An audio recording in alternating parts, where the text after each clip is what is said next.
holidays, with the federal government declaring Monday the 27th and Tuesday the 28th as public holidays to mark Christmas and Boxing Day. Nigerians are geared up for a 4-day weekend to celebrate the holidays. Also, next week, January the 3rd. Joining us to discuss further, Mayowa Ige is an analyst with Financial Derivatives Company Limited. Mayowa, good morning. Thank you so much for joining us. Hello. So, I guess we're talking about now leisure activities, entertainment, travel. Can we see a boost in the Q4 GDP activity based on what we're seeing with Omicron as well as a factor? How do you see it?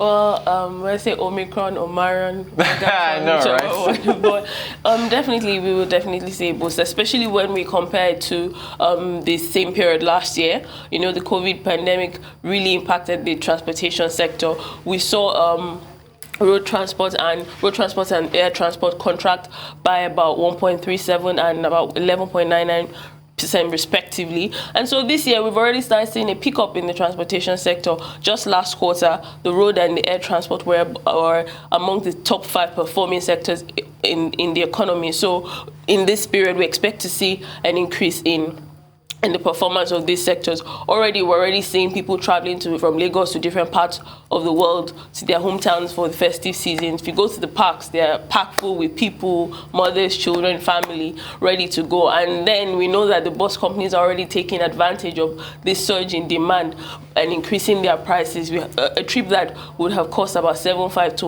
Onisha is now costing about 13,500. So wow. We're already seeing a boom in this sector in this season. Not as better than last year, previous year, probably not as good as 2019, but it's still an improvement. Does insecurity play a role here? There's been talk of insecurity pushing more people from interstate road travel to domestic airlines, but anecdotes suggest, and as you've just pointed out, you've seen that growth. So is that still a factor? I mean, how would you gauge it? Or is the boom you're seeing in interstate travel say that Nigerians aren't as worried as far as road travel is concerned?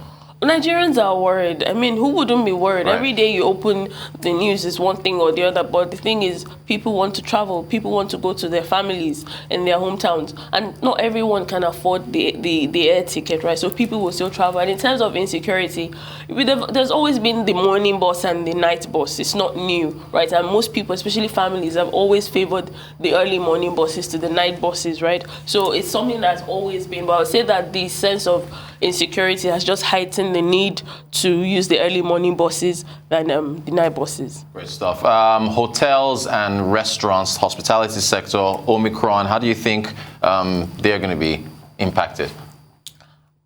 Well, Rotus, we've been on the streets of Lagos. Everyone is outside. Yeah. Outside. Nobody seems to care, huh? Nobody seems to care, right? Yes, we'd expect. There's always been restrictions, even before now. We have, the government has put the capacity restrictions, and then you have to make reservations before now. But with Omicron, I don't think that's really impacted or changed how things were for these restaurants, even before now. I mean, in this month alone, we've seen the opening of different restaurants, Slice Lagos, Hove Lounge, everybody is outside. So in terms of hotels, restaurants, not really. I don't think it's really impacting them anything different from what's been for them for the past month. Hotels, oh yes, we have the IJGBs. I just got back right around, but most people now favor the short-let apartments and the hotels, but I don't think that is particularly as a result of Omicron. Yeah, okay, so existing trend before Omicron came about. All right, so we can't talk about restaurants and hotels, so I'm talking about food. Have you seen cooking gas prices, 40% up this year? Does that, do you think that's going to have an impact on what we're seeing on the festive period and, since we love food so much in this country? Well, I think that whatever impact they would have had, the restaurants and food businesses, catering businesses have already factored in this increase in their prices even before now, right? So I think that's already covered. However, in recent times, like past 1 week, we've seen the price of cooking gas actually drop slightly from about 10,000 plus to about 8,200. Okay. So it's a favorable thing for them. All right. From food to music, we've got the biggest stars in town to perform, the Thames of the world, the Whiz Kids, the Burna Boys, and so on and so forth. still, on the virus side, I mean, I think I've seen demarcations at concerts and so to try to accommodate, and I don't know how you can socially distance at a concert, but they're all here performing. Do you think that they're going to reap the same rewards that they've done, I guess, as far as revenue from previous years this year? Well, I think from the previous year, 2020, they would definitely reap more revenue from last year. Nothing was really happening last year thanks to COVID. But like 2019 was one of the biggest years. I don't think that they would get as much as 2019. Yes, there are shows now, right?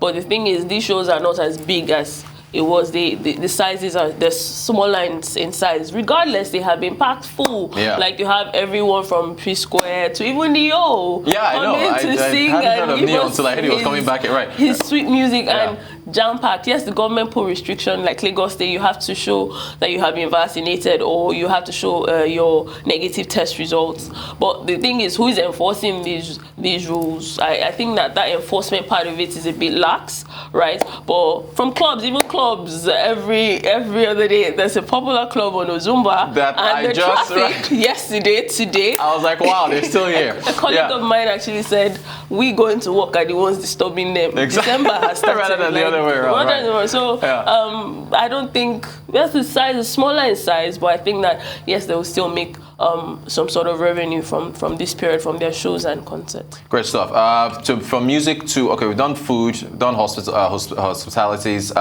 music. Okay, movies, right. Movies is up next.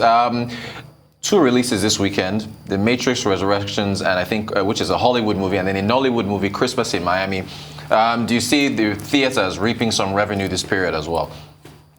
Well, yes, The Matrix is like a classic, right? You had The Matrix Reloaded, Revolution, and then now The Resurrection. Yes, so people would, especially the older generation that watch it, would really want to see it. But if they probably go online and see the reviews, Rotten Tomatoes and everything, there's mixed reviews on it. Yeah. So, but I don't think that would significantly impact their performance from the revenue perspective of these film houses, right? And then looking at Christmas in Miami, it's an AY production. Historically, AY's movies have always usually done well in the cinemas. They're one of the top grossing movies of box office movies in Nigeria. So I think that both movies will actually do well in the cinemas in this period. And people want to go out anyway, so people would go and see movies.